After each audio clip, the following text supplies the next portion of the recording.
कसे पुणावाले एकमेकांना खूप मोठं करतात आणि कसं एकमेकांचं घरी हा कसला भारी आहे, हा कसला भारी आहे, ह्याला बघा हे करतात. जब कोई सामने से आता था और जय श्री राम कहता था बड़ा अच्छा लगता था. आजकल कोई जय श्री राम कहता है तो डर लगता है. मग काय, मग कुठे आहेत राम, कुठे आहेत राम, राम आएंगे कुठे आहेत? तर मग खरंच राम आलेत की घराघरातनं राम गेलेत? हा मी काय करतो हा जर का प्रश्न विचारला गेला नाही तर हा देश महान राहील तो फक्त ट्रकच्या मागे लिहिलेल्या त्या अक्षरांपुरतच, मेरा भारत महान. 7वीत वगैरे असताना माझं ठरलं की काही झालं तरी मला अभिनय करायचा नाहीये, पण तुमची मालिका बघताना मला ही जाणीव झाली आहे की खरं तर यातली सगळी कारणं खोटी आहेत. मी फक्त तो काळा आहे म्हणून मी नाही म्हणत होते त्याला. चॅनलपेक्षा मोठा कोणी नाही, सगळ्यांनी माफ करा मला, चॅनल सगळ्यात मोठं आहे, मी एक सामान्य नट आहे, मला परत कास्ट करा.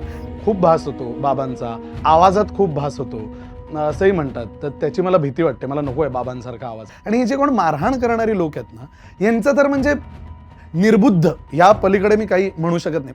अशा पद्धतीचं नाटक घडत असताना तुम्ही नाटक बंद पडाल की आजूबाजूची परिस्थिती बदलाल?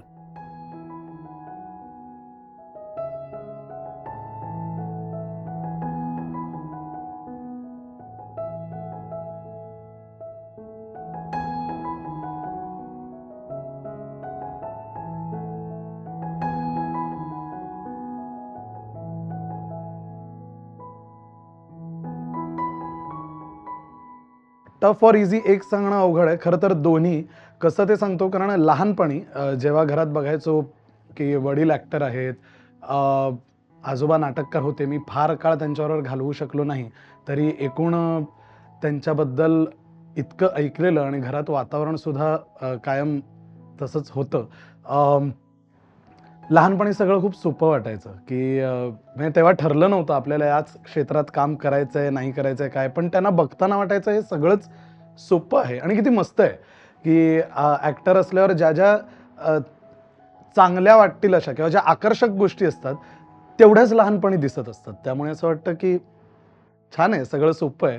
आणि ज्या वेळेला ठरलं की मला याच क्षेत्रात करायचं आहे, ते तर खरं तर खूप लेट ठरलं. म्हणजे मी कॉलेजच्या फायनल इयरला असताना माझं ठरलं. तोवर अजिबात ठरलं नव्हतं. म्हणजे लहानपणी फक्तच एकपात्री अभिनय स्पर्धा वगैरे वगैरे यात सहभाग होता माझा. आणि तेव्हा अर्थातच माझे बाबा सगळं डिरेक्ट करायचे, लिहून द्यायचे आणि हे जमतं असं वाटायला लागल्यानंतर एका विशिष्ट वेळात आल्यावर ज्या गोष्टी घडतात तेच माझ्याबरोबर झालं की हे जमतंय तर आता मला हे करायचं नाही आहे, मला काहीतरी वेगळं करायचं आहे. असं म्हणून 7वीत वगैरे असताना माझं ठरलं की काही झालं तरी मला अभिनय करायचा नाही आहे. मग त्यानंतर मी 8वी 9वी 10वी सुद्धा इंटर स्कूल कॉम्पिटिशन्स वगैरे केल्या, पण माझा फोकस वेगळा होता. मला क्रिकेटरच व्हायचं होतं आणि मी क्रिकेटच खेळत होतो प्रोफेशनली. अंडर 19 पर्यंत, म्हणजे अगदी माझ्या कॉलेजच्या SY पर्यंत मी प्रोफेशनली क्रिकेट खेळत होतो. अगदी मुंबई अंडर 19 पर्यंत मी खेळलोय. सो कधीच असं हे नव्हतं की याच क्षेत्रात करायचं, म्हणून त्या गोष्टीचा विचारही केला गेला नाही की वडील ॲक्टर आहेत, आजोबा कोण होते वगैरे. पण जेव्हा ठरलं याच क्षेत्रात काम करायचं आहे आणि काम करायला लागलो, तेव्हा त्याची ग्रॅव्हिटी ॲक्च्युली जाणवली. म्हणजे आत्तापर्यंतचा जो होता तो इझीवाला पार्ट होता, आता अवघडवाला पार्ट आहे आणि तुम्हाला खूप पटकन जजही केलं जाऊ शकतं. म्हणजे माझं पहिलंच काम असलं तरी ते बघून पटकन नाही विजयचा मुलगा वाटत नाही, ही कमेंटसुद्धा खूप पटकन येऊ शकते. आणि तसंच चांगलं काम बघितल्यावर वडिलांपेक्षा चांगला आहे हा वगैरे काही, म्हणजे त्याला दोन्ही बाजू आहेत. पण तो पार्ट डिफिकल्ट आहे, कारण जबाबदारी अधिक असते असं मला वाटतं. खरं तर काही संबंध नसावा, प्रत्येकाची आपापली जर्नी आहे, प्रत्येकाचा आपापला प्रवास आहे, प्रत्येकाचा ग्राफ वेगवेगळा आहे. कोण कुठल्या वयात काय पद्धतीची कामं करून मोठं होत जाईल आणि त्यांचं करिअर घडवत जाईल, हा खूपच म्हणजे टू ईच इज ओन, प्रत्येकाची आपापली जर्नी आहे.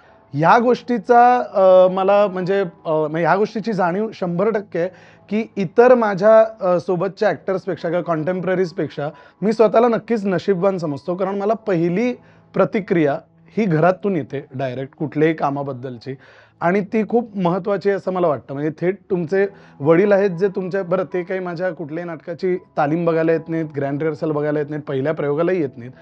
डायरेक्ट कुठला तरी एक प्रयोग बघून जी प्रतिक्रिया येते ती खूप महत्त्वाची आहे, कारण ती अनफिल्टर्ड असते. म्हणजे माझे वडील असल्यामुळे ते, आणि लहानपणापासून मी 4थीत असताना काय प्रकारचं काम करायचो पासनं ते आत्ता काय करतोय हे सगळंच त्यांनी बघितलं असल्यामुळे, आणि म्हणजे इतक्या वर्षांचा त्यांचा अनुभव त्यांच्या पाठीशी असल्यामुळे तो जो फीडबॅक घरनं मिळतो, त्याबद्दल मी खरंच स्वतःला नशीबवान समजतो. त्या बाबतीत विचार करायचा झाला तर नशीबवान मात्र समजतो, पण म्हणून ईझी आहे असं मी म्हणणार नाही. ते अवघड आहेत. अशा पद्धतीचं बॅकग्राऊंड असल्यामुळे आपापले स्ट्रगल्स आहेत आणि ते म्हणजे ते नाकारू शकत नाही असं मला वाटतं.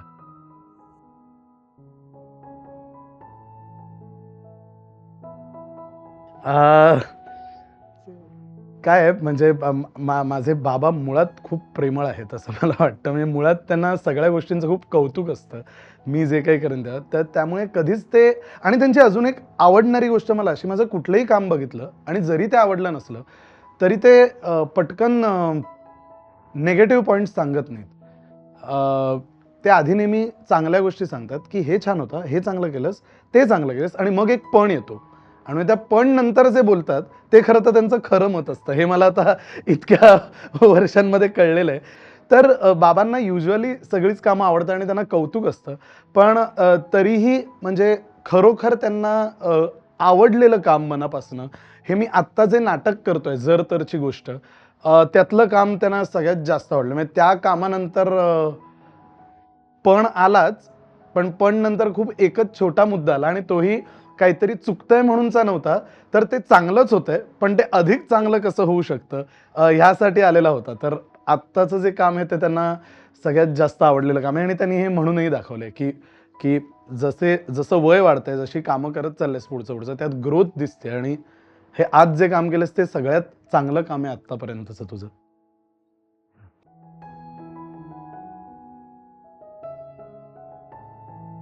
अ, त्यांच्यासारखा नक्कीच आला नाहीये. म्हणजे त्यांच्या कामात म्हणजे स्पेशली विनोदी भूमिका करतानाची जी सहजता आहे, ती माझ्यात आली आहे असं मला वाटत नाही.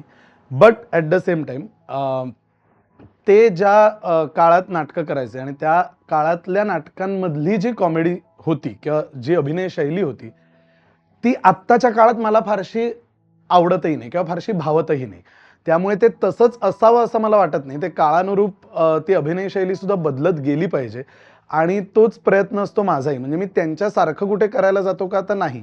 पण काय आहे, अगदी लहान असल्यापासनं मॅक्सिमम एकपात्री स्पर्धेत किंवा काही त्यांनीच डिरेक्ट केलं असल्यामुळे किंवा मॅक्सिमम त्यांचंच काम बघत आलो असल्यामुळे आणि जीन्स हे सगळ्या गोष्टी एकत्र आणून ते एक बेसिक त्यांच्यासारखं जे काम होतं ते होतंच. म्हणजे बरेचदा प्रेक्षकांची प्रतिक्रिया अशी येते, की सेम बाबांसारखं आहे. म्हणजे मला आत्ता रिसेंटली शिवाजी मंदिरला प्रयोग होता आणि अ, अ, सुमित दादा आणि चिन्मयी सुमित आलेले, म्हणजे सुमित राघवन आणि चिन्मयी सुमित आलेले आणि चिन्मय मावशीने हे दुसरं नाटक बघितलेलं माझं आणि तिने बघितलं काम आणि आत आली आणि म्हणाली, "खूप छान, खूपच मस्त. पण माझ्या मित्रासारखं काम करणं कधी बंद करशील?" हे ही प्रतिक्रिया होती तिची. मी म्हटलं, "आता चांगलं होतंय ना?" ती म्हणाली, "हो." म्हटलं, "मग करू दे की त्यांच्यासारखं, काय फरक पडतोय?" पण ही प्रतिक्रिया होती, की माझ्या मित्रासारखं काम करणं कधी बंद करशील? किंवा अनेक लोक म्हणजे म्हणतात, की खूप भास होतो बाबांचा, आवाजात खूप भास होतो. असंही म्हणतात. तर त्याची मला भीती वाटते. मला नकोय बाबांसारखा आवाज, पण तो होत चाललाय हेही मला माहिती आहे. कारण तो लवकर जातो. तर ते म्हणजे काही नको असलेल्या गोष्टी आहेत, त्या आल्यात आणि ज्या हव्या आहेत, त्या अजून शिकतोय म्हणजे करू पाहतोय, की जी सहजता आली पाहिजे, ती अजून साधता आली आहे, असं मला वाटत नाही. म्हणजे मी जे मगाशी म्हटलं बाबांबद्दल, की त्यांनी जर-तरची गोष्ट बघून जी प्रतिक्रिया दिली, सगळं छानच म्हणाले आणि मग एक पण होता, ज्या पण नंतर त्यांनी जे सांगितलं ते हे होतं. ते बोलले, "खूप सहज होतंय का? खूप चांगलं होतंय." आणि त्या नाटकात माझं पात्र असं आहे, जे इतर 3 पात्रांपेक्षा बावळट म्हणणं चुकीचं आहे, पण जरा जास्त इनोसंट आहे ते इतरांपेक्षा. आणि त्यामुळे विनोदाचा भाग सुद्धा बराचसा त्याच्याकडे आहे. म्हणजे ते पात्र विनोद करत नाही, पण त्या पात्रामुळे विनोद निर्मिती होते. ते जसं वागतंय, जसं रिएक्ट होते त्यामुळे होतीये. आणि ते म्हणतात ते चांगलंच होतंय. पण त्यांनी एक पण नंतर सांगितलं, की काय आहे ना, ते गोड आहेच, लिखाणातही गोड आहे. पण खूप सोपी पद्धत असते ते अधिक गोड वाटावं याकरता, की आपण जे काही बोलतो त्याला थोडासा अ, अ, बंगाल्यांकडनं शिकावं असं ते म्हणतात. बंगाली लोकांमध्ये बोलताना जो एक असतो ना, म्हणजे एक गोलाकार असतो सगळ्या वाक्यांमध्ये, सगळ्या शब्दांमध्ये एक म्हणजे अ, असं नको ना, असं म्हणणं, "असं नको ना." तो जो एक होतो ना, असा नॅचरली गोलाकार होतो ना, तर ते म्हणाले, ते आणता आलं ना, तर तुला तुला जर मध्ये मध्ये कुठेही अख्खा वेळ केलं तर ते इरिटेटिंगही होऊ शकतं. पण खूप बारीक बदल आहे त्या सगळ्या, फक्त बोलण्यात नाही, मुवमेंट्सना सुद्धा. एक गोलाकार आला तर ते आपोआप जास्त गोड वाटतं, अधिक हवंहवंसं वाटतं ते पात्र आणि प्लेझंट वाटतं बघायला. जे कधीतरी रुक्ष किंवा मुद्दाम विनोद करतोय असं वाटू शकतं. तर ते जर का टाळता आलं, तर ह्या अशा काही गोष्टी आहेत ज्या मला वाटतं ते त्यांच्या अभिनयात, त्यांचंही आत्ता एक नाटक चालू आहे डबल लाईफ, ज्यात मी त्यांचं काम बघितलं. ज्यात ते खूप सहज करतात ते, पण ते मी करायला गेलो तर ते खोटं वाटतं. तर त्या सहजतेबद्दल बोलतोय. म्हणजे ती सहजता जर का आणता आली, तर त्याचे प्रयत्न माझे चालू आहेत.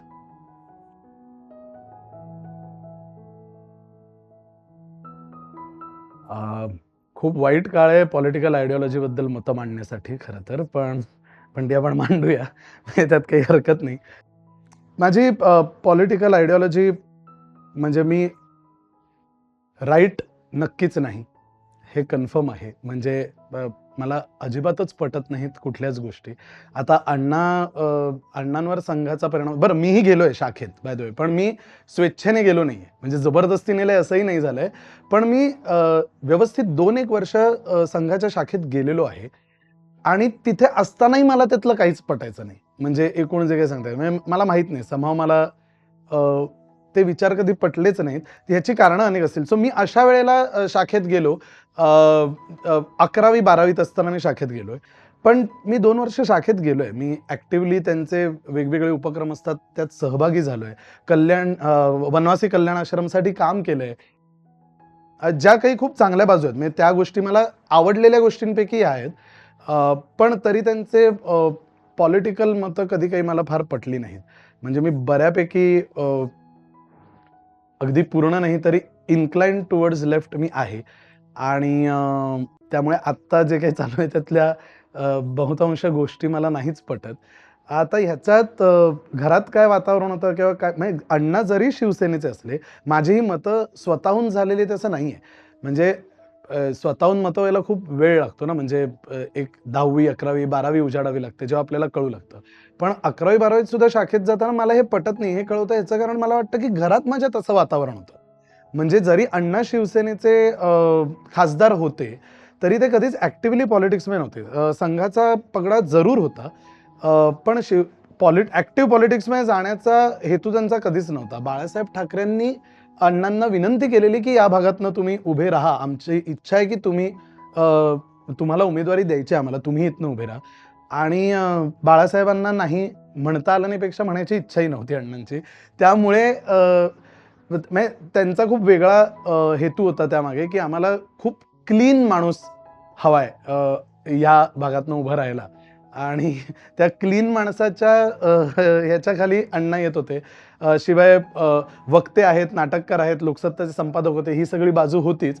सो म्हणून त्यांना उभं राहायची विनंती केली गेली आणि ते उभे राहिले आणि निवडूनही आले. पण अदरवाईज असं ॲक्टिव्हली कधी पॉलिटिक्समध्ये जाण्याचा काही त्यांचा विचार नव्हता, असं मी ऐकून आहे. अगेन हे मला वडिलांनी, आईनी जे सांगितलं त्यावरनं कळलेल्या गोष्टी आहेत.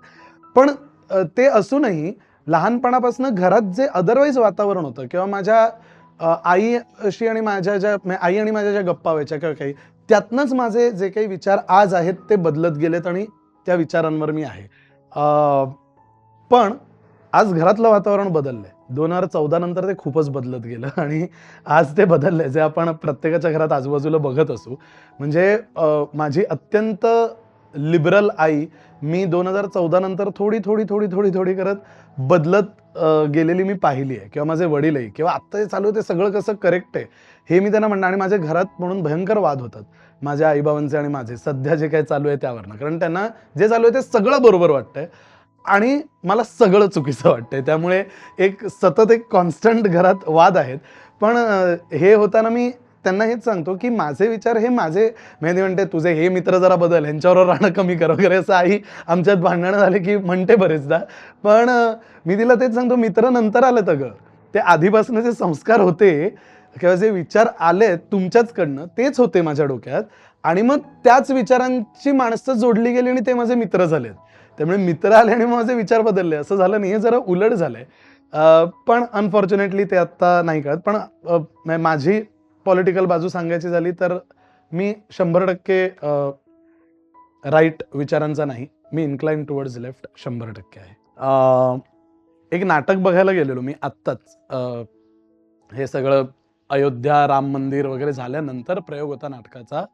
राम नावाचं नाटक आहे, मकरंद देशपांडे यांचं. त्याचा पृथ्वी थिएटरला शो होता आणि मी ते नाटक बघितलंय. या शोला मी नव्हतो, तर मी ते नाटक बघितलंय, पण तो प्रयोग चालू होता. हाऊसफुल शो होता पृथ्वीमध्ये आणि त्या नाटकाचं नाव जरी राम असलं तरी अर्थातच ते म्हणजे आजकाल सगळीकडेच कोणालाच माहिती नसलेलं रामायण पुन्हा पुन्हा सांगतायत. कुठल्याही अवॉर्ड फंक्शन्समध्ये, कुठल्याही कार्यक्रमांमध्ये सगळीकडे एक रामायण दाखवलं जातंय, जे आपण खरंच लहानपणापासून कधीच बघितलं नाही. पण ते सांगितलं जातंय. नव्याने नाही, तेच, पण सांगितलं जातंय. तर तसं काही त्या नाटकात नाहीये. ते थोडं वेगळं नाटक आहे. आणि त्या नाटकात मकरंद देशपांडेंचं एक वाक्य आहे, जिथे ते म्हणतात की कुछ साल पहले जब कोई सामने से आता था और जय श्री राम कहता था, बड़ा अच्छा लगता था, एक अच्छी भावना आती थी मन में. आजकल कोई जय श्री राम कहता है तो डर लगता है. ज्यावर ऑडियन्स मधनं एक माणूस ओरडला, लगना भी चाहिए. आणि ते हादरले म्हणजे स्टेजवर. आज पृथ्वी थिएटर सारख्या थिएटरमध्ये जिथे कुठला ऑडियन्स येतो बघायला आपल्याला माहिती आहे नाटकं, तिथपर्यंत ही कीड पोचलेली आहे. सॉरी, पण for the lack of better words, कीड ही पोचली आहे, जिथे चालू प्रयोगात नाटकातल्या एका वाक्यावर ऑडियन्स अशा पद्धतीने रिॲक्ट होतोय, एक का असेना पण लग्ना भी चाहिए. याचा काय अर्थ आहे? का भीती का वाटली पाहिजे?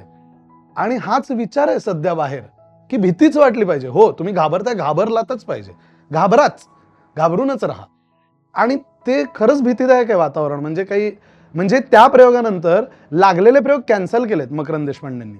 त्याले नाही, तारखा आहेत आपल्याकडे, पण रामचा प्रयोग नको करूया, वातावरण बरं नाहीये. आणि ह्याच्यासारखी दुर्दैवी गोष्ट नाहीये तुमच्याकडे. म्हणजे फक्त हेच नाही, ललित कला केंद्रामध्ये जे झालं तेही उदाहरण आहेच की आपल्या समोर. म्हणजे काही अर्थच नाहीये, म्हणजे कशालाच काही अर्थ नाहीये. पण आहे हे असं आहे आत्ता, आणि त्याच्यातनं कसा मार्ग काढायचा आहे हा माहिती नाहीये कोणालाच. पण त्यामुळे नुसतंच गप्प बसून राहिलो असे चालणार नाही. गप्प नाही बसलात तर मार खायची तयारी ठेवा, एवढंच आहे. बाकी यानंतर मलाही पडू शकतो.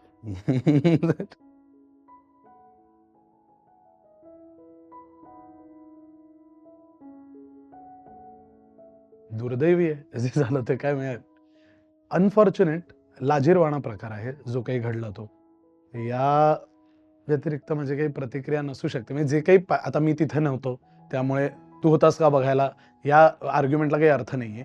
पण जे काही वाचलं, जे काही व्हिडिओज बघितले, जी काही माहिती कळली, हे सगळं एकीकडे. म्हणजे मला असं वाटतं ठीक आहे, त्या मुलांनी जे नाटक सादर केलं, एक तर ते पूर्ण होऊ दिलं नाही. त्या नाटकाचा शेवट काय होता हा मी जो ऐकलाय तो मला सांगायचा नाही, पण अजिबात वाईट नव्हता. शेवट त्याचा फॉर होता. हेही मी सांगतो. पण नाटक पूर्णच नाही होऊ दिलं. फोकस कशावर गेला? सीतेचं पात्र करणारी मुलगी, तिची भाषा काय आहे, जे बरोबर ठीक आहे, तुमच्या भावना दुखावल्या गेल्या. पण मला या सगळ्यावर एवढंच वाटतं, भावना दुखावल्या गेल्यानंतर त्याची प्रतिक्रिया मारहाण कशी असू शकते? म्हणजे मला हेच पटत नाही की भावना दुखावल्या गेल्या, तुम्ही काय करू शकता? तुम्ही उठा आणि निघून जा, ते बघू नका. उद्या याला काहीच अर्थ राहणार नाही ना. म्हणजे मी उद्या चेन्नई एक्सप्रेस बघायला जाईन आणि माझ्या भावना दुखावल्या गेल्या, अशी कशी ही कुठली ट्रेन जर्नी दाखवली, माझ्यात आयुष्यात नाही आली म्हणून मी जाऊन स्क्रीन फोडतो, म्हणजे काही अर्थच राहत नाही. मग ती भावना नाही, पण जर ती रिलिजियस भावना असेल तर ती खरी.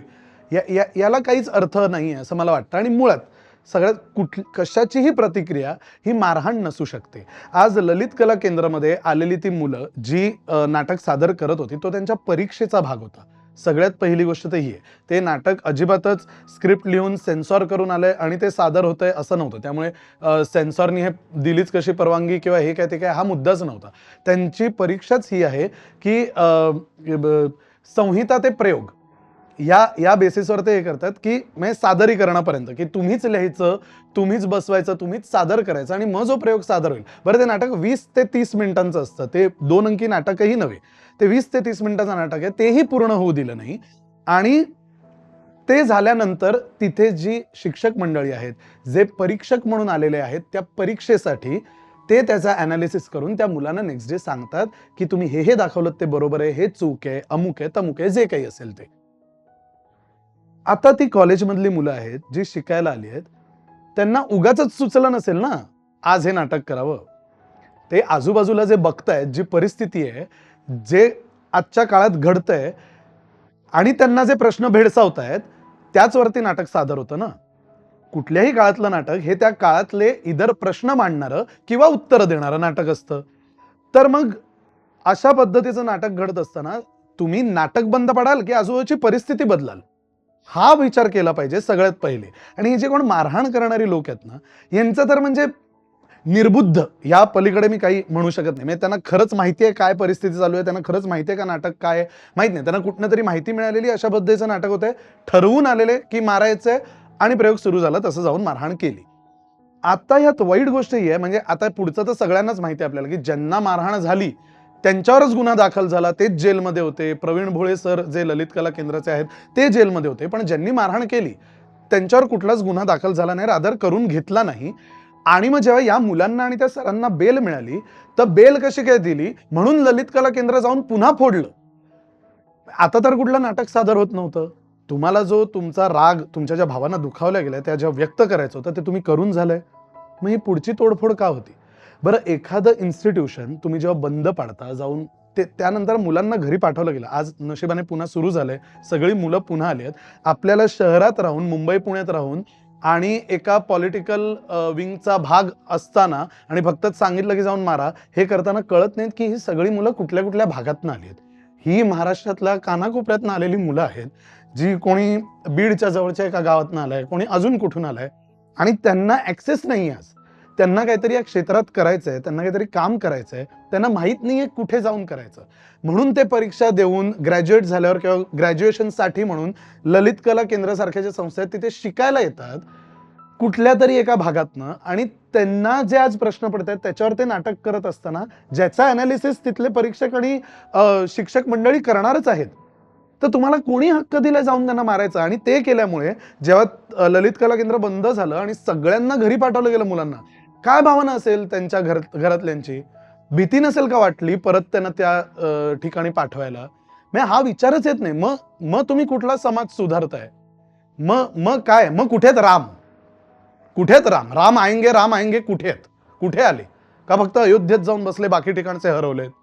मी खरंच सांगतो, अयोध्या मंदिरमध्ये जरा विषयावरनं भरकटतो. जेव्हा ते सगळं चालू होतं 22 जानेवारीला, घरी टीव्हीवर माझ्या चालू होतं, सगळे बघत होते आणि मी त्या दिवशी कुठली तरी फिल्म बघायला गेलो. मी बघितलं टीव्हीवर, मी फिल्म बघायला जात होतो आणि आई म्हणाली, अरे कुठे चाललंयस? मी म्हटलं फिल्म बघायला चाललोय. तर अरे काय हे, जरा चालू आहे टीव्हीवर, हे बघ ना. मी म्हटलं काय बघायचंय त्यात? कळलं, होतंय, आज होणार आहे, छानच आहे, मस्त होऊ दे. ते बघ हेच आहे, हे आहे ना, ते राम जेव्हा शिक्षा देतील ना तुला कळ. एवढं हसू आलं. अर्थात आई हे मस्करीत म्हणाली, पण मस्करीत सुद्धा हे वाक्य येतंय.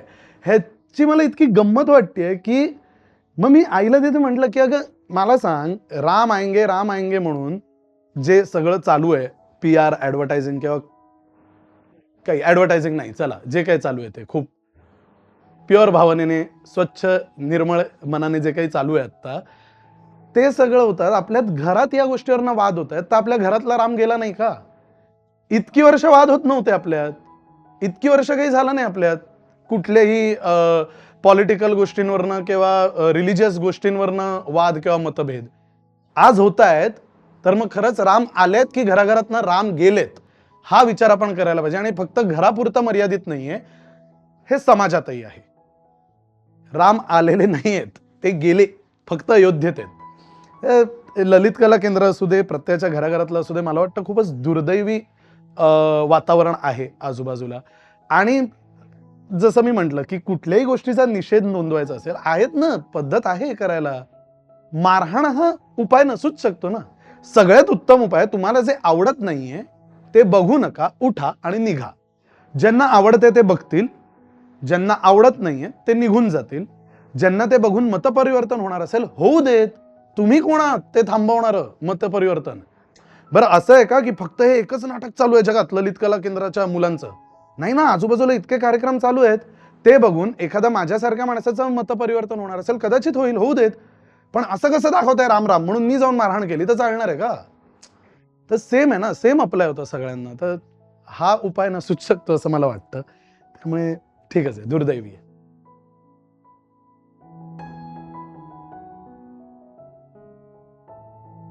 हां, तर मला असं वाटतं, की अ, एखादी मालिका त्या विषयावर होते आणि ती इतकी गाजते कारण तो विषय समाजात आहे, पेक्षा तो विषय समाजात आहे म्हणूनच त्या विषयावरची मालिका होतीये सर्वप्रथम.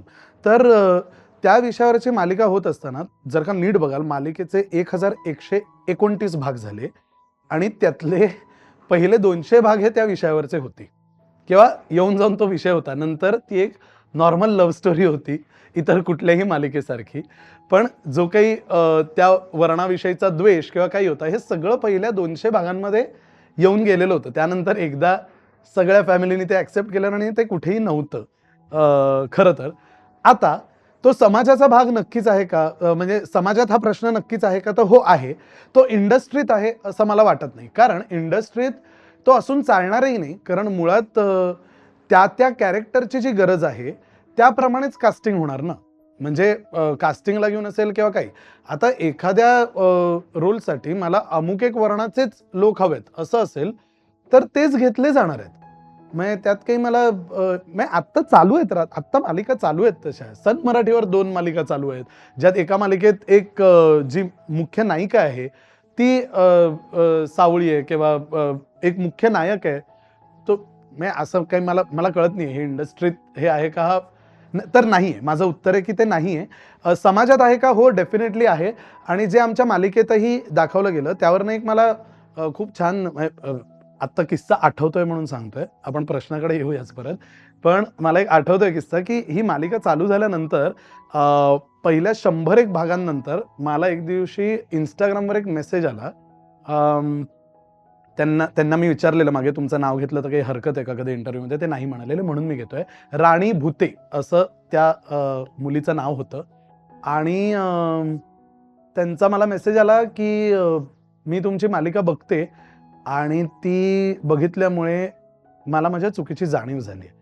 तर मी म्हटलं, "म्हणजे काय झालं?" तर ते म्हणाले, की "माझा एक खूप जवळचा मित्र आहे, जो माझ्या कॉलेजमध्ये होता आणि आम्ही अनेक वर्ष एकमेकांचे मित्र आहोत आणि मग आम्ही इव्हेंच्युअली प्रेमातही पडलो. रादर तो खूप प्रेमात आहे माझ्या आणि त्यांनी मला असंख्य वेळा लग्नासाठी विचारलंय आणि मी कायम नाही म्हणत आले आणि मी काही ना काहीतरी वेगवेगळी कारणं देत होते ते नाही म्हणायला. कसं आपण मित्रच आहोत, कसं हे, कसं ते. पण तुमची मालिका बघताना मला ही जाणीव झाली आहे, की खरं तर यातली सगळी कारणं खोटी आहेत. मी फक्त तो काळा आहे म्हणून मी नाही म्हणत होते त्याला आणि तिचे शब्द आहेत ते म्हणून मी हे असेच्या असे वापरतोय. तो काळा आहे म्हणून मी त्याला नाही म्हणत होते. पण तुमची मालिका बघून मला जाणीव झाली आहे आणि मी त्याला उद्या होकार देणार आहे. हे तिने कळवलं इथपर्यंत ठीक होतं. हे इथे थांबलं नाही. तिने मला आठवड्याभराने पुन्हा मेसेज केला, की मी त्याला होकार दिला. आमच्या घरातले एकमेकांना भेटले आणि आमचं लग्न ठरलंय. आणि ही तारीख आहे. तर आमची इच्छा आहे तुमची संपूर्ण टीम आमच्या लग्नाला या. फक्त ते अकलूजला होतं, लांब होतं खूप आणि सुट्टी काढून सगळ्यांना जाणं शक्य नव्हतं. पण मी तिला मेसेज केला, की मला मला खूपच खूपच भारी वाटतंय हे, की आपण अशा कुठल्यातरी गोष्टीचा भाग आहोत, ज्याच्यामुळे खरंच कोणाच्यातरी आयुष्यात इतका महत्त्वाचा निर्णय घेण्यात मदत होऊ शकते. ह्याचा आपण नाहीतर एक मालिका म्हटल्यावर एक नट लोकं मुळात फार बरे नसतात. म्हणजे त्यांना एक सगळं छान सुरू आहे म्हटल्यावर एक ठीक आहे ना, मालिका तर आहे, रोज येतोय, तेच शूट करतोय वगैरे. नाही, पण बघणारा प्रेक्षक काही-काही गोष्टी खूप सिरियसली बघत असतो. ह्याची जाणीव होते अशा काही गोष्टींमुळे, की आपण जे असंच काम म्हणून करतोय, त्याचा कोणावर तरी खरंच परिणाम होतोय काहीतरी आणि ते खूप सिरियसली ते बघतायत आणि नुसतं बघत नाहीयेत, तर त्याच्यामुळे काहीतरी खूप महत्त्वाचे निर्णय घेत आहेत स्वतःच्या आयुष्यातले. आणि त्यांनी आम्हाला लग्नाचं इन्व्हिटेशन तर पाठवलं, जे आम्हाला जाणं शक्य नव्हतं. म्हणून मी त्यांना उलट मेसेज केला असा, की आमचा 100वा भाग होणार आहे लवकरच आणि आमची इच्छा आहे, की तुम्ही दोघांनी त्या सेलिब्रेशनसाठी मुंबईत यावं. तर ते शक्य आहे का? ते बोलले, "आमच्या घरातले लग्नाआधी आम्हाला असे सोडणार नाहीत एकत्र, पण तरी मी कळवते." आणि त्यांनी 2 दिवस आधी कळवलं, "आम्ही ट्रेन पकडतोय, आम्ही येतोय." आणि ते आले. ते दोघं आले. त्यांनी आजही वेगवेगळ्या या ज्या मीडिया एजन्सी त्यांचे जे ऑनलाईन पोर्टल्स आहेत, त्याच्यावर आहे तो व्हिडिओ, की 100वं सेलिब्रेशन टाकलं, तर ते दोघं तिथे आले. त्यांनी आमच्याबरोबर त्यांच्या हस्ते आम्ही केक कापला, की ही खरी पोचपावती आहे कामाची, की कोणाच्या तरी आयुष्यात इतका महत्त्वाचा बदल घडतोय आणि आणि त्यांचं पुढे जाऊन लग्नही झालंच, त्याचेही फोटोज वगैरे त्यांनी पाठवले. पण खूप भारी वाटलेलं मला त्याच्यामुळे. तर तर म्हणजे अशा विषयावरची आपण काहीतरी एक एखादा प्रोजेक्ट करतोय ज्याच्यामुळे कोणाच्या तरी आयुष्यात म्हणजे हे एक आहे ज्यांचं आम्हाला कळलं. मे बी असे मला I would like to believe की असे अनेक असतील ज्यांचं आमच्यापर्यंत पोहोचलं नसेल, पण हा बदल घडलाच असेल. सो सो या.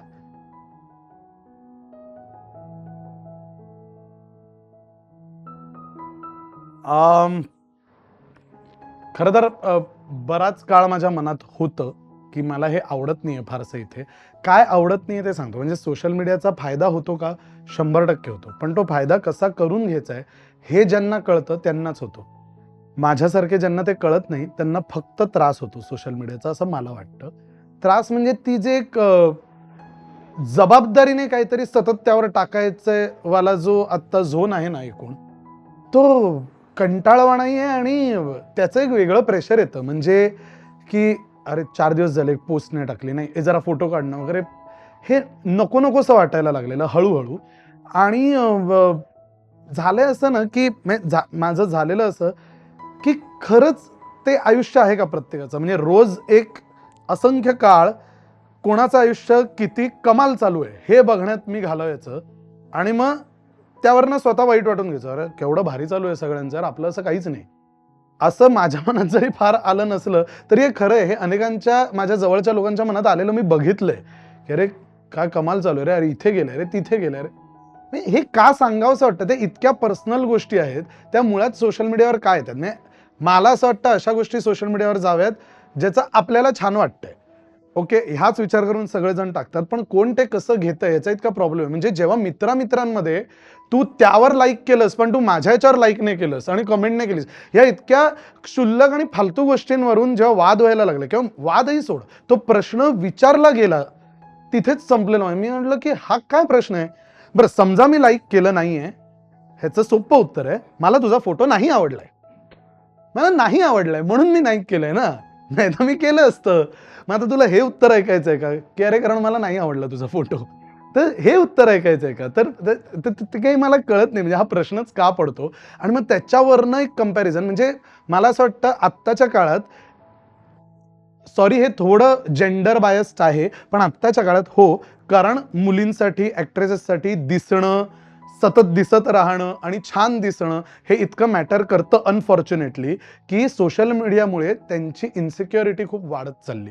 रादर खूप वाढली आहे. आत्ता मी ज्या माझ्या आजूबाजूला मैत्रिणी बघतो, त्या फक्त सोशल मीडियावरनं ठरवतायत बऱ्याचशा, की कुठल्या ॲक्ट्रेसच्या आयुष्यात काय चालू आहे? अरे मग हिचं ते किती भारी गेलं, हिला हे कोलॅब मिळालं, अरे मला का नाही?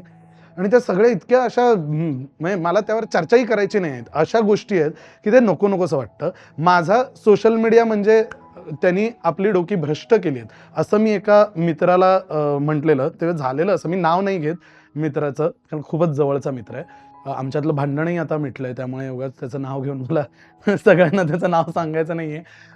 पण तो एक नाटक बसवत होता एका फेस्टिवलसाठी.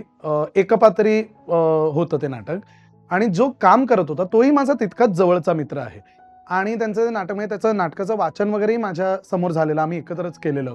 आणि प्रयोगाच्या 2-3 दिवस आधी त्याला एका कामानिमित्त मुंबई बाहेर जावं लागणार होतं. तो मुंबईत नव्हता आणि त्याचा पहिला प्रयोग सादर होणार होता. आणि नाटकात तरी पण काहीतरी गोंधळ होता आणि नीट जमून येत नव्हत्या गोष्टी. तर त्याने मला सांगितलेलं, "तू जरा जाऊन तालीम बघशील का? घेशील का?" आणि तेव्हा माझी मालिका चालू होती, तुला पाहते रे मालिका चालू होती. आणि मी माझ्या सेटवरती रिक्वेस्ट केली, की माझं 2 दिवस ना मला जरा सकाळी एका तालमीला जायचं, मला लेटचा कॉल टाईम द्याल का? आणि मग हे मी पार्श्वभूमी का सांगतो हे सांगतो मी तुम्हाला, ज्यामुळे जास्त तिडीक गेली मला पुढे जाऊन. तर मी त्यांना म्हटलं, की "मला जरा उशिराचा कॉल टाईम द्याल का? कारण मला सकाळी जाऊन यायचं." ते बोलले, "मॅक्सिमम 10:30 त्यानंतर नाही होऊ शकत." म्हटलं, "ओके चालेल." मग आम्ही सकाळी 7:00ला तालमीला भेटायचो ते 3 दिवस. 7:00ला भेटलो, 7 ते 10 मी त्याच्याबरोबर तालीम करायचो तिकडे आणि मग मी शूटला गेलो. त्या तालमीत आता मला वाटत होतं, की हा भाग नसला पाहिजे, हे कापूया. सो मी त्याला कॉल करून सांगितलं, की "आज मी हा बदल केलाय. तुला योग्य वाटतोय का? तुला ते हवं असेल तर ठेवूया आपण." वगैरे, वगैरे असे एक 2-3 दिवस झाले. आणि जो मूळ प्रयोगाचा दिवस होता, तेव्हा मला जाणं शक्यच नव्हतं, कारण माझं शूट होतंच. सो मी प्रयोग कसा झाला हे बघायला मी नव्हतोच. पण ते 3 दिवस मी तालीम केली आणि डायरेक्ट प्रयोग झाला. प्रयोगाच्या दिवशी तो मित्र जो मुंबई बाहेर गेलेला तो आला. तो प्रयोगाच्या दिवशी आला. त्याने प्रयोग बघितला आणि ते सगळं झाल्यावर मला कळवलंही त्यांनी, की "अरे झाला प्रयोग, झाला, झाला." अशा-अशा प्रतिक्रिया वगैरे हे सगळं कळवलं. हे सगळं संपलं. यानंतर काही दिवसांनी मी त्याच्या घरी गेलेलो आणि जनरल आमच्या गप्पा चालू होत्या की कसं आपण एकमेकांच्या गोष्टी प्रमोट केल्या पाहिजेत. हे मी खूप ओपनली बोलतो पण सांगतो. कसे पुणावाले एकमेकांना खूप मोठं करतात आणि कसं एकमेकांच्या घरी हा कसला भारी आहे, हा कसला भारी आहे, ह्याला बघा, ह्याला बघा, हे करतात. जे आपण करत नाही, आपल्यात ते लॅकिंग आहे. तर माझा त्यावर मुद्दा होता, मुळात जे मोठे करतात ते सुद्धा ऑलरेडी काहीतरी आहेत, तेच इतरांबद्दल सांगतात. आपल्यातलं कोण आहे तसं आत्ता, की जो सांगेल आणि ज्याला काहीतरी क्रेडिबिलिटी आहे, की हा ह्याचंही बघा. आणि मुळात आपलं जास्त बरं नाही का, की आपण खरंच आवडणारी गोष्ट प्रमोट करतो आणि न आवडणारी नाही करत वगैरे वगैरे वगैरे. म्हणजे उगाच काहीतरी एक सिनेमा येतोय म्हणून सगळ्यांनी पोस्ट करायचं, ही कुठली पद्धत आहे?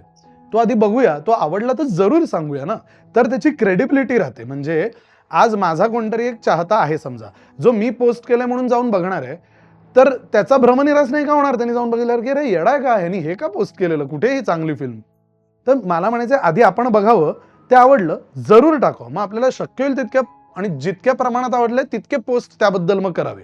पण ते आधी बघितलं तर पाहिजे. बघायच्या आधीच प्लीज गो वॉच, जवळच्या चित्रपटगृहात हे सगळं आपण का टाकतो? म्हणजे ते ज्यांना यायचं ते बघतातच येऊन. सोशल मीडियामुळे त्याचं म्हणजे त्यामुळे फुटफॉल वाढतो असं मला पर्सनली वाटत नाही. ते का वाटत नाही ते मी सांगेन, पण नाही वाटत मला, काही तसा अनुभव आलेला नाही. सो जे लोक येऊन बघणार आहेत, ज्यांच्यापर्यंत तुमचं इंटरॅक्शन पोचलंय, कम्युनिकेट केलंय तुमच्या ॲडव्हर्टायझिंगमधनं, ते येऊन बघणार आहेत. तुम्ही एक वैयक्तिक टाकायची गरज नाही. मग मुद्दा आला त्याचा, की अरे पण मला एक गोष्ट आवडली नाही, आपण बाकी इतके जवळचे मित्र आहोत, तू त्या नाटकाबद्दल साधं टाकलंही नाहीस त्याचा ओपनिंग शोधा. म्हणजे का मी बसवलंय, मी लिहिलंय, अजून एक आपला जवळचा मित्र तो काम करतोय, तर तू एक स्टोरी नाही टाकलीस त्याबद्दल. तर मी म्हटलं ओके, मग मला नाही वाटली टाकावीशी. तो बोलला का, पण मग हे चुकीचं नाही आहे का? म्हटलं नाही आहे चुकीचं. नाही मग तू असं कसं म्हणतोस, कारण इतर सगळ्यांनी टाकलेली तू का नाही टाकली? म्हटलं एक, मला ते नाटक आवडलं नव्हतं. मित्र म्हणून मी स्टोरी टाकायला हवी ते हा मुद्दा मला फोल वाटतो. मित्र म्हणून मी येऊन तुझ्या तालमी घेतल्या. म्हणजे मला ते आवडलं नसताना सुद्धा मी माझं शूटिंग ॲडजस्ट करून मी सकाळी येऊन तुझ्या नाटकाची तालीम घेतोय, मग शूटला जातोय, तुला चेंजेस कळवतोय, परत येतोय, नेक्स्ट डे परत सकाळी जातोय, परत शूटला जातोय. ते तुला दिसत नाहीये. तू आत्ता मुद्दा काय मांडतोयस, तू पोस्ट का नाही केलंस? म्हणजे मी एक स्टोरी टाकली नाही, हे आपली मैत्री डिफाईन करते आता. मी येऊन काय तालमी घेतल्या, मी काही मोठी गोष्ट केली नाही. मी हे कुठल्याही जवळच्या मित्रासाठी करीन. जवळचा मित्र नसेल तरी करीन. ज्यांनी जर मदत मागितली, अरे जरा येऊन बघतोस का, की हे कसं वाटतंय, 100% जाईन. पण मी ते केलं आणि मी स्टोरी टाकली नाही. ही गोष्ट डिफाईन करते आपली मैत्री. हे हे हे वाईट नाही का मुळात? म्हणजे ही सिच्युएशन जर का आली असेल, म्हणजे इथे आपण पोहोचलो असू तर अवघड आहे. आपल्या मैत्रीत नाही, सोशल मीडिया म्हणून अवघड आहे, की ह्याच्यावरनं जज केलं जाते. म्हणजे ज्यांचा काही संबंध नाही, पण त्यांनी अरे अमुक अमुकचं एक नाटक आहे, जा बघा. ते आता जवळचे झाले का? म्हणजे कशावरनं आपण ठरवायचंय कोण जवळचं? तर म्हटलं हे कठीण होत आहे. आणि मग ते भांडण एका पॉईंट नंतर खूप टिपेला गेलं, कारण तो ते मान्य करायला तयार नव्हता, की नाही माझा काही मुद्दा चुकला नाही आणि कसं तू तरी पोस्ट करायला होता. आणि म्हटलं इथून संबंध संपला. त्यापुढची 2-1 वर्ष आम्ही फार बोललोही नव्हतो. नंतर आता झालं सगळं ओके. जेव्हा आता त्याला ते पटतंय, की हो, तेव्हा फक्त तुझा आवाज खूप वाढलेला. म्हटलं हे इतकं फालतू आर्ग्युमेंट आहे ना, म्हणजे जेव्हा मुद्दे पटतात तेव्हा हे जे येतं ना, की बाकी सगळं ठीक आहे, तुझा मुद्दा ठीक होता, पण तुझा आवाज इतका वाढलेला ना, तुझा टोन. म्हटलं सॉरी सॉरी, काही मला हे मान्य नाहीये, पण ठीक आहे, मला मुद्दा कळलाय तुझा आणि आपण हे भांडण संपूया. म्हणून ते संपलं. पण ते होतं. आणि राहिला प्रश्न मी का गायब होतो त्यावरनं, तर त्याचं उत्तर हेच आहे, मला हे सगळं ना खूप खूप शॅलो वाटतं. सोशल मीडिया सगळं खूप खोटं वाटतं. आणि मालिका चालू होती त्या दिवसापर्यंत मी होतो, कारण चॅनलच्या काही गोष्टी असतात ज्या तुम्हाला पोस्ट कराव्याच लागतात वगैरे वगैरे वगैरे, ते केलंच पाहिजे असं. तेही मला पटत नाही, पण आता ते करावं लागतं. आपण काय चॅनलपेक्षा मोठा कोणी नाही, सगळ्यांनी माफ करा मला. चॅनल सगळ्यात मोठं आहे, मी एक सामान्य नट आहे, मला परत कास्ट करा. पण हो, म्हणजे त्यामुळे होतो. पण ज्या दिवशी सिरियल संपली, 3 तारखेला सिरियल आमची संपली, 3 सप्टेंबर, आणि 4 सप्टेंबरला मी सगळं डिॲक्टिव्हेट केलं. आणि ते सगळ्यात उत्तम 4 महिने होते माझ्या आयुष्यातले, जेव्हा मी तिकडे नव्हतो. म्हणजे मला एकदाही मनातही आला नाही विचार, की मग ह्याचं काय चालू आहे. असे भेटायचो कोणी मित्र तेव्हा, अरे त्यांनी टाकली ना स्टोरी, म्हटलं मी नाही आहे. एक वेगळंच छानही वाटत होतं ते बोलताना. नाही मी नाही आहे ना सोशल मीडियावर. ते एक तो फील पण छान होता. पण खऱ्या अर्थाने मी त्यावरनं गेलो, कारण मी ह्याबद्दल बोललेलं काही लोकांना आवडत नाही, काही लोकांना वाटतं आज तो काळ जे उघडपणे याबद्दल बोललं पाहिजे असं काही नाही. मला वाटतं हे खरं घडलंय म्हणून मी बोलतोय. माझ्या थेरपिस्टने मला सांगितलं तुला इतका त्रास होत असेल तर बंद कर. हे माझ्या थेरपिस्टने सांगितलं मला. बरं मला खूप त्रास होत होता का वगैरे असंही नाहीये, पण मला ते पटतच नव्हतं. म्हणजे मी थेरपी वेगळ्या कारणाकरता घेत होतो, पण त्यात जेव्हा सोशल मीडिया मुद्दा यायचा म्हणायचं की ते तर मला इतका राग येतो, त्याचं ते मला नको वाटतं सगळं आणि सगळंच किती खोटं आहे आणि सगळेच किती कायम बेस्ट लुक त्यांचा टाकतात. ती ग्रीड अशीच बनवायची, याच्यानंतर हाच फोटो असला पाहिजे. म्हटलं मला हे सगळं नाही झेपत. माझं काम आहे ॲक्टर म्हणून ॲक्टिंग करणं, ते मी जाऊन चोख करेन. मला तू आज हे पोस्ट कर, ते पोस्ट कर हे सांगू नका वगैरे. यावर अनेक लॉजिकल काउंटर पण आहेत की तुझं प्रोडक्ट तुला विकलंच पाहिजे वगैरे वगैरे. हे सगळं मला मान्य आहे, पण त्याची जबरदस्ती नको. माझं म्हणणं आहे ते ऑर्गॅनिकली होऊ दे. मला वाटलं म्हणून, जसं मी मगाशी म्हटलं, मला एखादी कलाकृती आवडली म्हणून मी त्याबद्दल टाकलं, हे होऊ दे. हे माझ्या मित्राचं आहे म्हणून टाक, हे जरा नकोसं वाटतं. म्हणजे की उगाच एक फॉल्स प्रॉमिसेस कोणाला तरी कोणाला तरी द्या की जाऊन हे बघाच खूप भारी आहे, हे मला नकोसं वाटतं. तर त्यामुळे मी त्याच्यापासून लांब होतो. आणि मग एक दिवस सकाळी असं आलं की मुळात मला त्या काळात काही वर्थ शेअरिंग वाटत नव्हतं कोणाबरोबर, की हां ठीक आहे, चल मी ऑस्ट्रेलियाला गेलो, आता हे काय सांगावं. पण हे इतकं आता दोन्ही बाजूनी बोलणं आहे, कारण मी इंस्टाग्रामवर परत आल्यावर मी त्याच ऑस्ट्रेलियाचा एक फोटो टाकला, वाईल आय वॉज अवे असं म्हणून मी टाकला, कारण ती खरंच छान गोष्ट होती. मी स्काय डायव्हिंग केलेलं तिकडे, तर तो अनुभव मला खरंच, आणि त्याचा अख्खा व्हिडिओ आहे स्काय डायव्हिंगचा, तर तो मला दाखवायचा होता लोकांना की हे भारी आहे खूप, हे करा असं म्हणतो. तो मी टाकलाच नंतर. पण ते घडत असताना मला वाटत होतं मला काय हे सांगायचं नाही होणार, हे सांगण्यात काही अर्थ नाही वगैरे. आणि मग एक दिवस अचानक अशी काही गोष्ट घडली. माझा भाचा आहे 4 वर्षांचा, तो आलेला सोसायटी माझ्या घरी आलेला, आणि त्याच्याबरोबर खेळताना अशी एक गोष्ट घडली जी एक्झॅक्ट सेम माझ्याबरोबर लहानपणी घडलेली, आणि तेव्हाचा माझा तसा फोटोही होता. म्हटलं हे आहे, हे खूप इंटरेस्ट, हे मला सांगावं असं वाटतंय लोकांना. त्या दिवशी मी परत आलो. सो परत यायलाही असं काही कारण नव्हतं. अगेन मी माझ्या थेरपिस्टशी बोललेलो की म्हटलं की आय थिंक नाव आहे मुख्य, मला काही वाटत नाही असं, किंवा इतरांचं काहीतरी बघून मला एक फ्रस्ट्रेशन येणार आहे, हे किती खोटे ते किती असे, असं काही होणार नाहीये, सो मी येऊ शकतो. ती म्हणली मोस्ट वेलकम, तुझा कॉल आहे, तुझा अकाउंट आहे, तुझी स्पेस आहे, काही कर. म्हणून मी परतही आलो. पण सांगायचा मुद्दा सोशल मीडियाबद्दलचा माझा हा आहे की जसे त्याचे चांगले, म्हणजे जे थेट प्रेक्षकांचे फीडबॅक आपल्यापर्यंत पोहोचतात, जे पूर्वी मुभा नव्हते, म्हणजे पत्र लिहिलं तरच कोणी डायरेक्ट, पण आता इतके ॲक्सेसिबल आहोत आपण की जो मी अनुभव सांगितला मालिका रंग माझा वेगळा चालू असतानाचा, तसेही अनुभव आहेत की ज्याच्यामुळे थेट त्या खूप चांगल्या बाजू आहेत सोशल मीडियाच्या, आणि त्याकरता ते जरूर वापरावं. पण हे जे आहे ना, ज्या अत्यंत फ्रिवलस, खूप खूप छोट्या क्षुल्लक गोष्टींमध्ये आपण जे घुसलोय, माझा लाईक, त्याचा लाईक, किती लाईक, तुला किती कॉमेंट, आणि त्या सगळ्याला काहीच अर्थ नाही. आणि त्यामुळे मला ते नकोसं वाटतं, ज्याच्यामुळे मी त्यापासून लांब होतो. पण आता मी आहे सोशल मीडियावर. मला माझे फॉलोअर्स वाढवायचे आहेत. माझं इंस्टाग्राम अकाउंट आहे @AASHU.G. थँक्यू.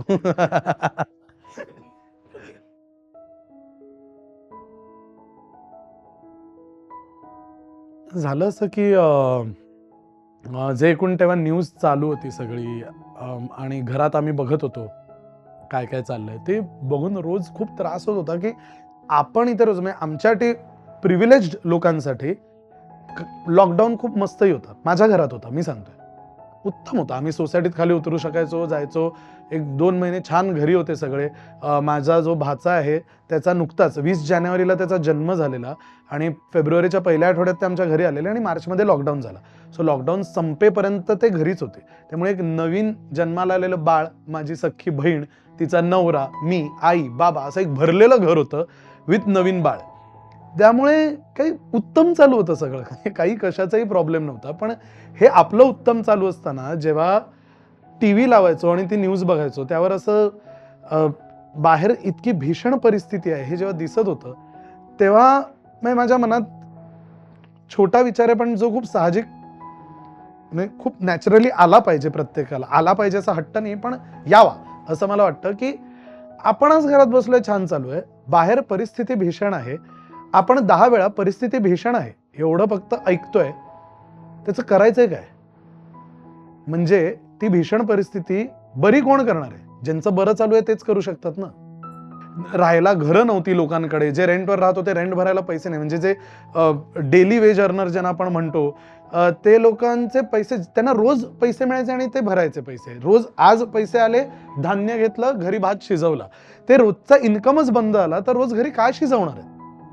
काय होणार आहे. आणि म्हणून ते घरं सोडून गावाकडे जायला निघाले. काही नाही तर गावात खेती आहे, काहीतरी आहे म्हणून सगळे आपण शेवटी शेवटी सगळ्यात कठीण परिस्थितीत माणूस आपल्या घरीच जायला बघतो ना. तर तशा ह्याच्यात ते निघालेले. आणि ते सगळं बघताना झालं की पण इथे जे आहेत लोकसंख्या इतकी की प्रत्येकाला जाता येणार आहे का, हे शक्य आहे का. आणि ते बघत असताना मला झालं की अरे यार यासाठी काहीतरी केलं पाहिजे. आणि ह्या सगळ्याविषयी माझा एक मित्र आहे पार्थ निखिल म्हणून, पार्थ मीना निखिल. तो जर्नलिस्ट आहे आणि तो ह्या सगळ्याचं रिपोर्टिंग करत होता. आणि त्याच्याशी मी रोज याबद्दल बोलवतो. तो मला सांगायचा आज मी इथे गेलेलो रे, खूप वाईट परिस्थिती आहे, इथल्या अशा माणसांचं असं असं झालंय, अमुक अमुक हे झालंय, ते झालंय, अशी अशी इतकी लोक घरी लोंढेच्या लोंढे निघालेत वगैरे वगैरे. तो मला सांगत होता काय काय. आणि मी म्हटलं फार त्यासाठी काय करू शकतो तुला. म्हणजे मी म्हटलं मला मला काहीतरी करावं असं वाटतंय, तर काय करू शकतो. तर तो म्हणाला हे बघ अनेक संस्था काम करतात पण माझ्या ओळखीतली एक संस्था आहे, माझ्या ओळखीचे काही लोक आहेत त्यांनी मिळून सुरू केले खाना चाहिए म्हणून संस्था, जे लोकांना घरोघरी जाऊन जेवण देत आहेत. तर बाहेर पडून एक कम्युनिटी किचन त्यांनी हे केलंय किंवा वेगवेगळ्या रेस्टॉरंट्सशी टायअप केलंय. त्या रेस्टॉरंट्समध्ये ते जेवण बनतं आणि ते फूड पॅकेट्स मुंबईभर डिस्ट्रीब्यूट होत आहेत वेगवेगळ्या एरियात. तर ते करायला आवडेल का तुला. म्हटलं हो नक्की आवडेल, हे करूया हे करूया. असं म्हणून मी नेक्स्ट डे गेलो, त्यांना भेटलो. पहिल्या वर्षी गेलो तेव्हा त्यांनी मला ग्लव्ज मास्क हे दिलं. गाडी आहे तुझ्याकडे. हो गाडी आहे. किती मोठी डिक्की आहे. ओके ओके म्हणजे याच्यात 1000 माणसांचं जेवण मावेल. असं म्हणून डिक्कीत भरायला सुरुवात केली. मला एक रूट दिला, या एरियात जायचंय, मालवणीत जायचंय, अमुक तमुक तमुक, बोरिवली, डॉन बॉस्को शेल्टर, असं सगळा एक रूट दिला, इथे इथे जाऊन तुला द्यायचंय. आणि ते तसं काम सुरू झालं. आणि मला असं वाटलं अच्छा हे एवढंच आहे का, जाऊन आपण द्यायचंय. पण ते तेवढंच नव्हतं. म्हणजे खानाचे ज्या 4 माणसांनी मिळून सुरू केली ती संस्था, ते हळूहळू इतकं वाढत गेलं का. म्हणजे जितकी मदत करत होतो कळत होतं अपुरी आहे, जितकी मदत करतोय कळत होतं अपुरी आहे, कमी आहे. हळूहळू ते इतकं वाढत गेलं. म्हणजे फक्त लॉकडाऊनमध्ये आम्ही 50 लाख मील्स डिस्ट्रीब्यूट केलेले 2 महिन्यात. इतकी लोक काम करत होती, इतकी लोक एकत्र येऊन मुंबईच्या वेगवेगळ्या भागात जात होती. मग प्रॉब्लेम लक्षात आला, आपण जातोय आणि देतोय खाणं, पण काही लोक आहेत जी घर सोडून निघाली आहेत आणि जे चालत घरी जात आहेत त्यांना कित्येक दिवस लागणार आहेत घरी पोचायला. त्यांचं काय, त्यांना कसं आपण खाणं पोचवणार आहोत. मग टार्गेट केले मुंबईच्या बॉर्डर्स, म्हणजे दहिसर चेक नाका, कल्याण भिवंडी बायपासवर जो टोल नाका आहे तो, आणि वाशी, अशा 3 ठिकाणी आमचे फूड ट्रक्स जायला लागले. आणि जी कोणी लोक जात आहेत त्या सगळ्यांना त्यांना पुढचे 3-4 दिवस पुरेल असं खाणं, फळं, पाणी हे देणं सुरू केलं. कारण ते खूप लांब लांब जात होते लोक. म्हणजे कुठे जाणार आहेत, किती दिवस लागणार आहेत, पोहोचणार आहेत की नाही काही कल्पना नव्हती. ते सुरू झालं. मग गव्हर्नमेंटने जेव्हा श्रमिक ट्रेन्स सुरू केल्या तर तेव्हा ह्याच संस्थेने त्यांचा सगळे लोक त्या श्रमिक ट्रेन्सच्या इथे शिफ्ट केले. माझ्याकडे जबाबदारी लोकमान्य टिळक टर्मिनसची होती. 2 शिफ्ट्समध्ये आम्ही काम करायचो. सकाळची एक बॅच होती, संध्याकाळची. मी संध्याकाळची होतो. तर संध्याकाळपासून ते पहाटेपर्यंत ज्या ट्रेन्स निघतील त्या प्रत्येक ट्रेन मधल्या प्रत्येक माणसाला, त्याला समजा काही ट्रेन्स निघून कलकत्ता आसामपर्यंत वगैरे जात होत्या आणि 5-6 दिवस लागत होते पोचायला, कारण प्रत्येक स्टेशनवर ट्रेन थांबायची. त्या काळात कंपल्सरी होतं की कुठलंही स्टेशन असू दे हॉल्ट कंपल्सरी. छोट्यातल्या छोट्या स्टेशनवर ट्रेन थांबणार, कारण कुठल्या माणसाला तिथे उतरायचं आपल्याला माहिती नाहीये, कारण तिकीटं काढली नव्हती कोणी, नुसतेच लोक येऊन भरत होतो. तर हे जवळजवळ एक 10-12 दिवस त्या श्रमिक ट्रेन्स जात होत्या. आणि त्याच्यात एक म्हणजे जर का सिटिंग कपॅसिटी 100 असेल तर त्या डब्यात साधारण 150 माणसं बसून जात होती. या प्रमाणात गर्दी मुंबईतनं बाहेर जात होती.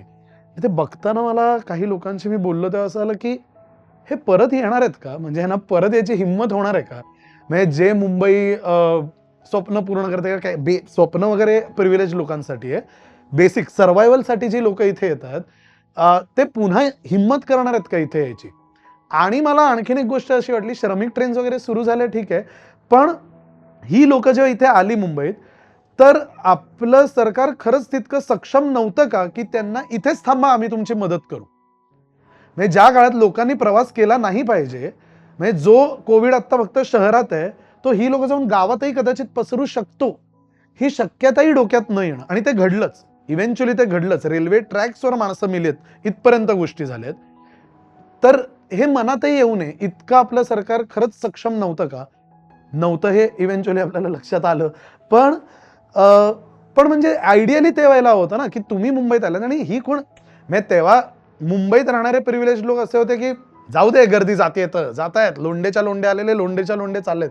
अरे नाही, पण ही लोक आहेत जी मुंबई चालवत होते, ही लोक आहेत जी मुंबईला त्याचा मुंबई पण देतात. म्हणजे मला रात्री 3 वाजताही जर का सायकलवरची कॉफी मिळते तर तो दादरला एका घरात राहणारा कॉफीवाला नाहीये, तो कुठनं तरी युपी मधनं आलेला एक माणूस आहे जो सर्व्हायव्हलसाठी रात्री कॉफी विकतोय. आणि म्हणून मला रात्री 3 वाजता कॉफी मिळते आणि म्हणून मुंबई 24 तास चालू असते. हे लोक गेल्यावरची मुंबई बघायला हवी होती. मी तेव्हा फिरत होतो बाहेर, हे फूड डिस्ट्रीब्युशन आणि ओस ओस पडलेली मुंबई, काहीही नव्हतं. मुंबई वाटत नव्हती, अशी झाली. असं आपलं शहर झालेलं. मग तसं शहर हवंय का तुम्हाला? रस्त्यावर बाहेर पडलात तर एक ठेले लागलेत, शेवपुरी मिळते, इथे ज्यूस मिळते, इथे. हे आपली लोक नाही आहेत, हे इथे राहणारी लोक नाही आहेत. कारण मुंबईतल्या लोकांची स्वप्न वेगळी आहेत ना. त्यांच्या मागच्या पिढीने हे केलं असेल, आता त्यांचं दुकान झालंय, किंवा त्यांनी त्यांच्या मुलांना शिकवून आता त्यांनी दुकान चालवायला नकोय, आता त्यांना एक नोकरी हवी आहे. अर्थात ना. आणि तीच तर सायकल आहे. म्हणजे थोडे आम्ही अपग्रेड व्हायचं आहे ना प्रत्येकाला. सो आपण जे इथे राहणार आहोत ते अपग्रेडेशनच्या मागे आहोत. जे बाहेर नेत आहेत ते सर्व्हायव्हलसाठी झटत आहेत. आणि सर्व्हायव्हलसाठी झटणारी माणसंच एक शहर चालवू शकतात. म्हणजे जे शहर 24 तास चालू आहे वाटतं ना, तो सर्व्हायव्हलसाठी आलेला माणूसच करतो. नाहीतर आज मुंबईचं जे परदेशातल्या लोकांची तक्रार असते, इथे कामाला लोकच मिळत नाहीत, गाडी धुवायला माणसंच नसतात, आम्हाला स्वतः गाडी धुवावी लागते. खरं आहे ते, कारण सुबत्ता आहे, सगळ्यांचं सगळं छान चालू आहे.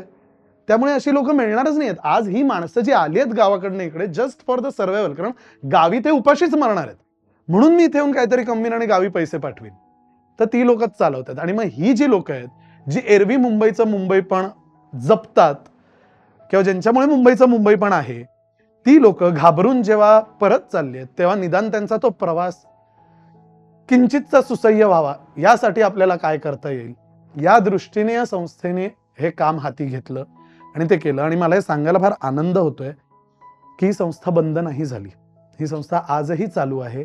आणि आजही त्यांचे कुर्लामध्ये, धारावीमध्ये, मालवणीमध्ये ह्यांचे कम्युनिटी किचन्स चालू आहेत, जिथे बेरोजगार बायकांना त्यांनी जॉब्स दिलेत येऊन जेवण बनवायचे.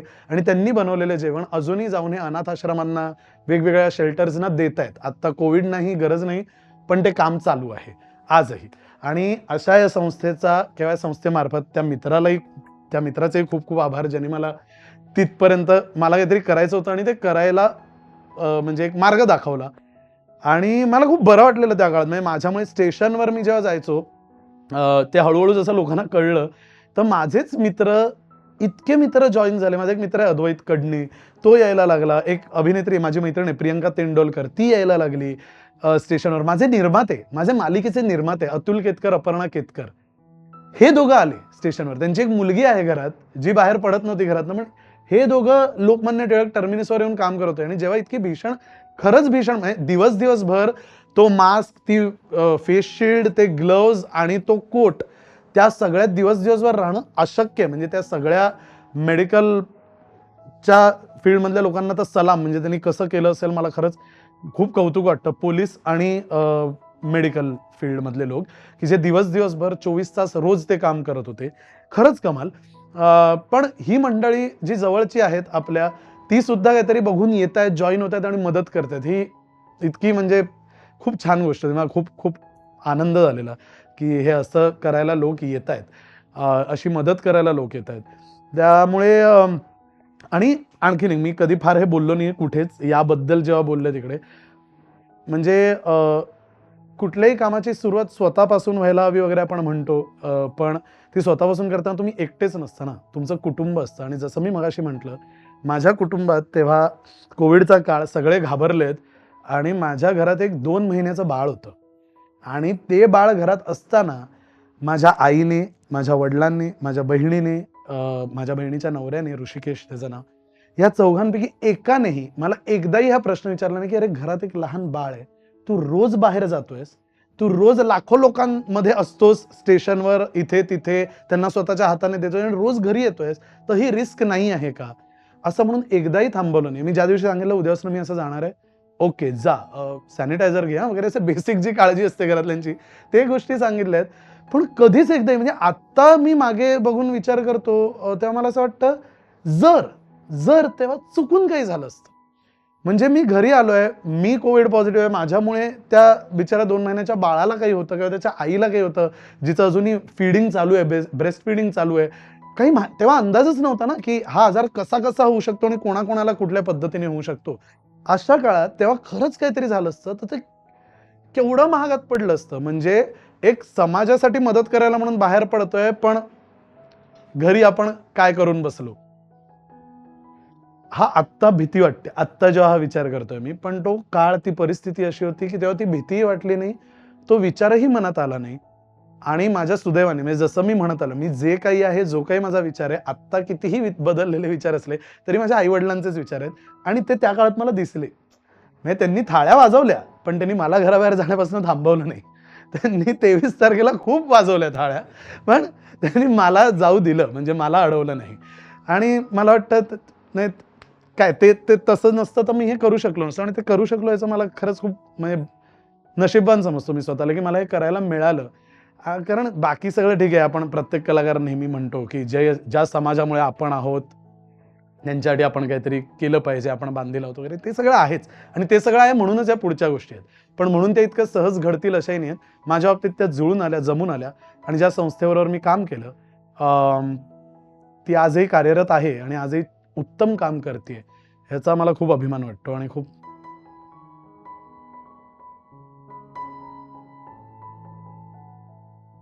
हां, म्हणजे मला असं म्हणायचं आहे, की तेव्हा ते करताना सगळा प्रश्न म्हटला, की ही काही म्हणजे सामान्य नागरिकांना सामान्य म्हणणं चूक आहे खरं तर, पण हो, सामान्य नागरिक जेव्हा एकत्र येऊन 4 चांगली माणसं एकत्र येऊन जेव्हा अशा पद्धतीचं काम करू शकतात आणि असे फंड्स उभे करू शकतात, की बरं अख्खं पब्लिक फंडेड आहे. म्हणजे खरंच लोकांनी पैसे टाकून उभी केलेली संस्था आहे ही. अपील करून आणि त्या काळात काम बघून अजून लोक डोनेशन द्यायचे, अजून द्यायचे. अशा पद्धतीनेच काम झालेलं आहे. तर ही माणसं जर काही करू शकतात, तर तेव्हाचं सरकार खरंच सक्षम नव्हतं का ती मदत करायला? आणि हे फक्त कोविडपुरतं मर्यादित नाहीये. हे आपल्या दैनंदिन आयुष्यात आपण जे बघतो म्हणजे सगळ्यात कंटाळवाणा विषय कुठला आहे माहिती आहे का आत्ता? मुंबईचे खड्डे, रस्ते. हा बोर विषय आहे. बोर विषय आहे. म्हणजे त्यावर किती वेळा फक्तच मग आपण मूर्ख नाही का ठरत, की आपण फक्त बोलत राहतो त्याबद्दल. होत काहीच नाही. कामं चालू आहेत, कामं चालू आहेत. ती अशी इतकी अनप्लॅन्ड कामं चालू आहेत आणि असं वाटतं ना, की माझं अज्ञान असेल, मला माहीत नसेल, अशाच पद्धतीने काम होत असेल कदाचित, असंही असेल. पण मला दिसताना काय दिसतं, मी बाहेर पडल्यावर अजून मी रोज एक आपटतोच आहे स्कूटरवरून, असं मला वाटतं. आणि मग त्यावरनं मला असं वाटतं, की म्हणजे जे मी म्हटलं, की इच्छाच नसते का? म्हणजे सक्षम आहेत की नाही किंवा करू शकतात की नाही एका बाजूला. इच्छा आहे का मुळात करायची? का तुम्हाला वेगळ्याच गोष्टींवर फोकस करायचं आहे? हे मला सतत वाटतं. यावरनं मला एक आणि मग जे बाकी ठिकाणी सभेमध्ये वगैरे जाऊन जे बोलतात हे राजकारणी लोक आणि तेव्हा जे त्यांना वाईट वाटत असतं ते सगळं बघून इतकं हसू येतं कधी-कधी आणि याच्यावरनं माझ्या बाबांनी लिहिलेली एक कविता नाही पण काही 4 ओळी होत्या. तर त्या मला खूप ॲप्ट वाटतात आत्ताच्याही काळात. म्हणजे त्यांनी लिहून 20 वर्ष झाली आहेत, पण ते आजही तेच बघतो आपण सगळं असं मला वाटतं. तर ती अशी आहे, की आनंदाचे झरे मनामध्ये तरीही नयनी पाणी. आनंदाचे झरे मनामध्ये तरीही नयनी पाणी. असा कोणता प्राणी तो तर फक्त राजकारणी. लोकशाहीचा उदो उदो करत लोकांना उदंड फसवलं ज्यांनी. लोकशाहीचा उदो उदो करत लोकांना उदंड फसवलं ज्यांनी. खुर्चीसाठी जे बदलतात टोप्या त्यांनाच म्हणावं राजकारणी. यांची तत्व आणि निष्ठा फक्त खुर्चीभोवतीच फिरते. यांची तत्व आणि निष्ठा फक्त खुर्चीभोवतीच फिरते. एकदा का खुर्चीत बसलं की फक्त बेरीजच बेरीज उरते. नुसती सभा असो, लोकसभा असो, विधानसभा. नुसती सभा असो, लोकसभा असो, विधानसभा हे काय वाटेल ते करतात. खुर्च्या तुडवतात, बाका उडवतात, हातात येईल ते फेकून मारतात. अहो कधी-कधी हे राजदंडही पळवतात. कमरेचं सोडून चक्क डोक्याला गुंडाळतात. बरं यांना उलट्या काळजाचं म्हणायलाही भीती वाटते. यांना उलट्या काळजाचं म्हणायलाही भीती वाटते कारण अनेक राजकारण्यांना म्हणे काळीजच नसते. आणि जर ते काळीज नसेल तर ती इच्छा कुठून निर्माण होईल समाजासाठी काहीतरी करायची असं मला वाटतं. आणि म्हणून म्हणून मला वाटतं इतकं ॲप्ट आहे आणि खरंच टोप्या बदलण्याबद्दल असू दे, खुर्चीसाठी काही असू दे, हे सगळं आपण गेल्या 2 वर्षातही बघत आलोय, बघतोय. 2-2 शपथविधी काय होतात एका रात्रीत वाटेल ते चालू आहे आणि आपण त्या सगळ्याचा इच्छा नसताना भाग आहोत. हे खूप दुर्दैवी वाटतं मला. आणि म्हणजे त्यात आपण समाज म्हणून काय करू शकतो असं मला वाटतं. तर म्हणजे जे जे खानाच्याबद्दल बोलताना मी म्हटलं ते, की माझे वडील नेहमी सांगतात हे, की कुठल्याही गोष्टीची सुरुवात ही स्वतःपासून केली पाहिजे आणि ते करण्याची प्रत्येकाला मुभा मिळेलच असं नाही. पण मला वाटतं तेच सोल्युशन आहे. म्हणजे ह्या इतक्या कचऱ्यात जर का काही बदलायचं असेल तर ते आपल्यापासून सुरुवात करूनच बदलावं लागणार. म्हणजे आपण बदलू. मग तो आपला विचार असेल, आपले ॲक्शन्स असतील, आपण कसे वावरतोय, समाजात काय बोलतोय, काय मांडतोय, काय मतदान करतोय, या सगळ्यावरच ते ठरणार आहे आणि ती सुरुवात आपल्यापासूनच झाली पाहिजे. पण ते कोणालाच वाटत नाही. ही या देशाची शोकांतिका आहे आणि त्याबद्दल एक वाचलं होतं मी जे सांगतो, की आज कुठल्याही गोष्टीची सुरुवात स्वतःपासून करावी असं कोणालाच वाटत नाही. आज प्रत्येक जण दुसऱ्याकडे बोट दाखवतोय. नेत्याने चांगलं वागलं पाहिजे असं जनतेने म्हणायचं आणि जनतेनं चांगलं वर्तन करावं असं नेत्याने म्हणायचं. सामान्य माणसांनी सत्ताधारी म्हणून सरकारी कर्मचाऱ्यांकडे बोट दाखवायचं आणि स्वतः स्वतः मात्र कामं लवकर व्हावी म्हणून लाच देऊन कामं करून घ्यायची. संपूर्ण देशात हे असं चाललंय. आज प्रत्येकाने विचार करायची वेळ आली आहे, की मी काय करतो? मी काय करतो? आज माझ्या चहूबाजूंना मला भ्रष्टाचाराचा नंगा नाच चाललेला दिसतो, तेव्हा मी काय करतो? माझ्या डोळ्यांदेखत जेव्हा अबलांवर अत्याचार होतात, त्यांना वर्गात, रस्त्यात जिवंत जाळलं जातं, तेव्हा मी काय करतो? आज अख्खी तरुण पिढी टीव्ही संस्कृतीने पछाडलेली असताना आणि चंगळवादाच्या आहारी जात चाललेली असताना मी काय करतो? राजकारणी, सरकारी कर्मचारी, अतिरेकी यांचं तर सोडाच, पण माणसाला जीवदान देणारे डॉक्टर आणि समाजावर संस्कार घडवणारे शिक्षकही जेव्हा भ्रष्ट होतात, तेव्हा मी काय करतो? हा प्रश्न विचारला गेलाच पाहिजे. म्हणजे ट्रकच्या मागे तेवढं लिहायचं, मेरा भारत महान. कोणाला काहीही करायचं नाहीये, पण व्हायला पाहिजे भारत महान.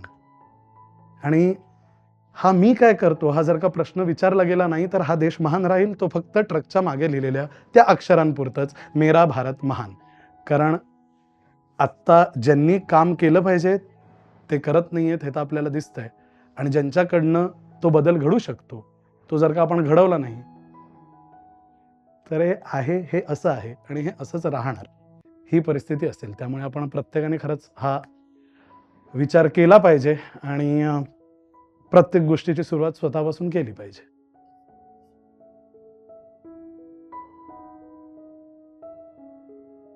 100% माझी इच्छा आहे लोकांनी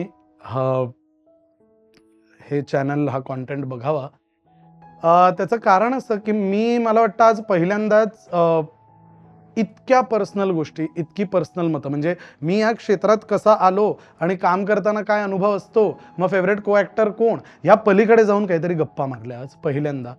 आणि ज्या खूप खऱ्या आहेत, ज्या खूप माझ्या आहेत, ज्या खूप माझ्यातल्या आहेत आणि तो मी लोकांना कळावं असं मला वाटतं. रादर कुठलाही नट, कुठलीही नटी, कुठलाही दिग्दर्शक, कुठलाही कलावंत, कुठलाही माणूस हा जसा आहे तसा लोकांपर्यंत कुठल्यातरी माध्यमातनं पोहोचावा असं मला वाटतं.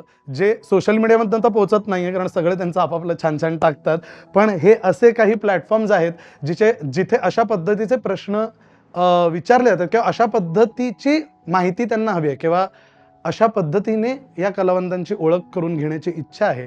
जे मला खूप छान वाटलं, की इथे मला बोलवलंत आणि माझे हे विचार जे फक्त माझे आहेत, ते आज मी सगळ्यांसमोर मांडू शकलो आणि तसंच प्रत्येकाच्या बाबतीत घडावं असं मला वाटतं. आणि म्हणून मनापासनं, फक्त मित्र आहेत म्हणून नाही, तर मला मनापासनं वाटतं, की या चॅनलला तुम्ही प्लीज लाईक करा, शेअर करा, सबस्क्राईब करा आणि यावरचा कंटेंट जरूर बघा. कारण इथे सगळं खरं आहे.